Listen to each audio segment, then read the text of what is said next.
В администрации Сухума под председательством Беслана Эшпа прошло заседание оперативного штаба по борьбе с незаконной добычей криптовалюты. На первом в новом году заседании оперативного штаба было озвучено, что благодаря декабрьским рейдовым мероприятиям удалось снизить потребление электроэнергии в Сухуме. Более 2000 по городу Сухум изъято за все время работы.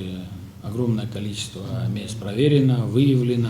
Все управление внутренних дел проводит там постоянно, периодически повторный обход, осмотр, чтобы там не возобновилось ничего. Помимо этого еще надо сказать о том, что мы в принципе все мастерские закрыты по городу Сухум. Да, это было отработано вместе с управлением внутренних дел. То есть сейчас и легально сказать, что приехать в какую-то фирму или там какую-то точку привезти какие-то машинки на ремонт, это тоже исключили. Всякого рода объявления, которые появляются или могут появиться, здесь моментально наша реакция присутствует. Поэтому эту работу надо усиливать, наращивать. Замначальника УВД Нукзар Чичба рассказал о проведенных рейдовых мероприятиях. За этот период зачетно 1324 квартиры вошли, 863 домовладения. 49 аппаратов обнаружили, 67 блоков изъяли и на хранение. До стандарта. 2 объекта закрыли.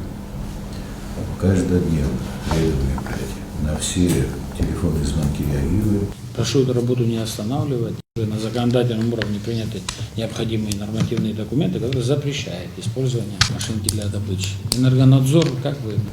По 24 абонентам материалы были переданы в суд.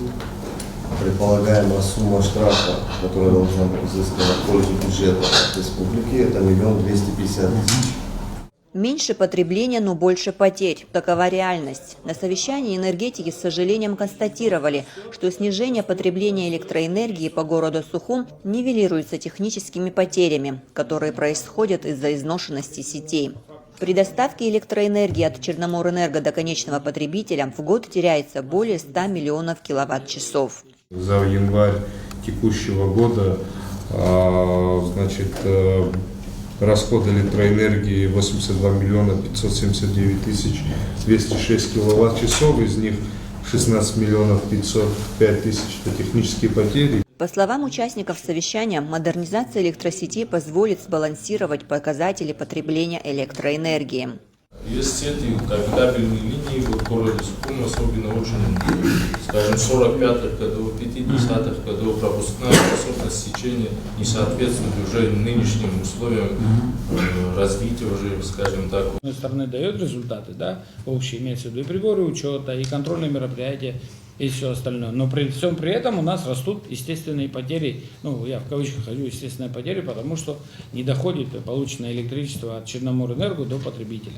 Вот о чем идет. То есть мы гонимся за одной проблемой, но мы имеем другую сильную проблему, где сети изношены, и у нас техническая составляющая, она приводит к этому. СУЭС установил уже более 14 тысяч приборов учета потребления электроэнергии. Наибольшие нагрузки приходятся на центральную и нагорную части города и район рынка. И это те дома, в которых еще не установлены приборы учета. Беслан Эшпа проинформировал присутствующих на совещании, что администрация Сухума планирует провести технический аудит по состоянию городских электросетей с привлечением зарубежных специалистов, с тем, чтобы они не только констатировали существующую ситуацию, но и дали анализ решения проблемы. Будем проводить глубокий технический аудит энергосетей по городу Сухум. Участники совещания доложили главе Сухума о ситуации по собираемости оплаты за электричество по столице. Оказалось, что по юридическим лицам собираемость более 90%.